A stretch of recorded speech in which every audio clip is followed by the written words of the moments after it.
बलराम, जहां एक तरफ कांग्रेस, टीएमसी, जेडीयू इस यूसीसी का विरोध कर रहे हैं, ऐसे में आम आदमी पार्टी का समर्थन देना उन विपक्षी दलों के लिए बड़ा झटका है। बिल्कुल, देखिए, एक तरफ विपक्षी दल एकजुट हो रहे हैं 2024 के चुनाव को लेकर, वहीं दूसरी तरफ यूसीसी को लेकर जिस तरीके से आज आम आदमी पार्टी ने सैद्धांतिक तौर पर समर्थन देने की बात कही है, वो कहीं ना कहीं विपक्ष की एकता पर एक बड़ी चोट है। और आप देखिए कि जिस तरीके से आम आदमी पार्टी ने कहा कि आर्टिकल 44 में भी यूसीसी को लागू करने की हिमायत की गई है, तो कहीं ना कहीं अब आम आदमी पार्टी इस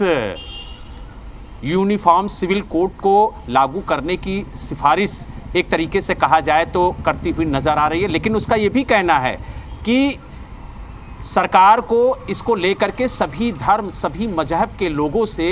राय शुमारी करानी चाहिए, उनकी राय लेनी चाहिए और सर्वसम्मति से ही इसे लागू करना चाहिए। उन्होंने ये भी कहा कि हम सैद्धांतिक तौर पर इसका समर्थन तो करते हैं, लेकिन कहीं ना कहीं भारतीय जनता पार्टी इस मुद्दे को ला करके चुनावी मुद्दा बनाना चाहती है और चुनावी हित के लिए ही ये मुद्दा लाया गया है, क्योंकि उसको यूसीसी से कोई लेना देना नहीं है। उसे यूसीसी के सहारे एक चुनाव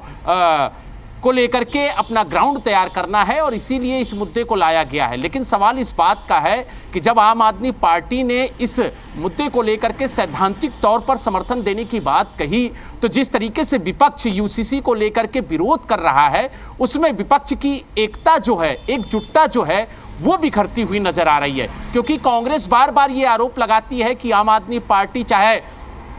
आर्टिकल 37 हो, उसको भी लेकर के सदन के अंदर समर्थन करती हुई नजर आई, और आज चाहे यूसीसी का मुद्दा हो, उस पर भी सैद्धांतिक तौर पर समर्थन देती हुई नजर आ रही है। तो कहीं ना कहीं जो विपक्ष की एकजुटता की बात कही जा रही है, उसमें इस मुद्दे को लेकर के विपक्ष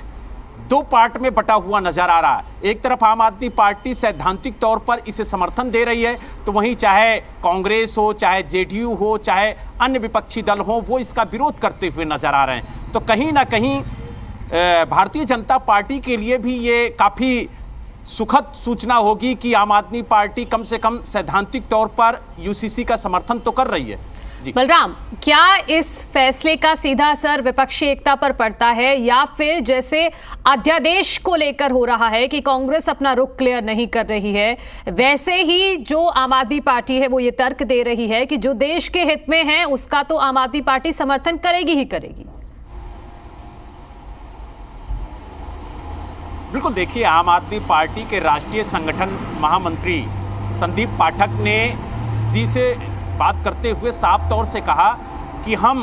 देश हित में इसका समर्थन कर रहे हैं, हम केंद्र को समर्थन नहीं दे रहे हैं, हम भारतीय जनता पार्टी को समर्थन नहीं दे रहे हैं। लेकिन जिस तरीके से संविधान का आर्टिकल 44 कहता है कि यूसीसी होना चाहिए, लेकिन सर्वसम्मति से होना चाहिए, सभी धर्मों के जो धर्म गुरु हैं उनसे बातचीत की जाए, सभी धर्मों के लोगों से बातचीत की जाए और जो निष्कर्ष निकले उसी के आधार पर यूसीसी को लाया जाए। लेकिन जिस तरीके से भारतीय जनता पार्टी यूसीसी को ला रही है, उसको लेकर के कहीं ना कहीं सवाल खड़े होते हैं। लेकिन उन्होंने कहा कि अगर यूसीसी की बात की जाएगी तो सैद्धांतिक तौर पर हम इसका समर्थन करते हैं, लेकिन सभी धर्मों के लोगों से अगर बात करके इस यूसीसी को लाया जाए तो और बेहतर होगा। जी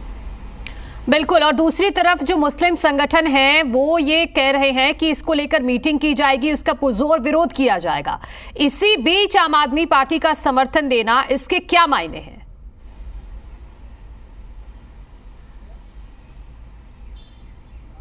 देखिए, आम आदमी पार्टी के जो राष्ट्रीय संगठन महामंत्री हैं संदीप पाठक, उन्होंने स्पष्ट कहा कि हम ये जो फैसला ले रहे हैं वो देश हित में ले रहे हैं। हम किसी पार्टी को, किसी सरकार को समर्थन नहीं दे रहे हैं, बल्कि जो देश के लिए हितकारी है, जो देश हित में है, उसके लिए हम फैसला ले रहे हैं। और उन्होंने स्पष्ट तौर से कहा है कि हम इस यूसीसी का सैद्धांतिक तौर पर समर्थन करते हैं, लेकिन सरकार को चाहिए कि सभी धर्मों से बातचीत करे, क्योंकि ये मामला सभी धर्मों से, सभी संप्रदाय से जुड़ा हुआ है। लिहाजा इस पर राय शुमारी बेहद जरूरी है और जनता की राय लेकर के, धर्मगुरुओं की राय लेकर के ही सरकार इस यूसीसी को लेकर आए तो ज़्यादा बेहतर होगा।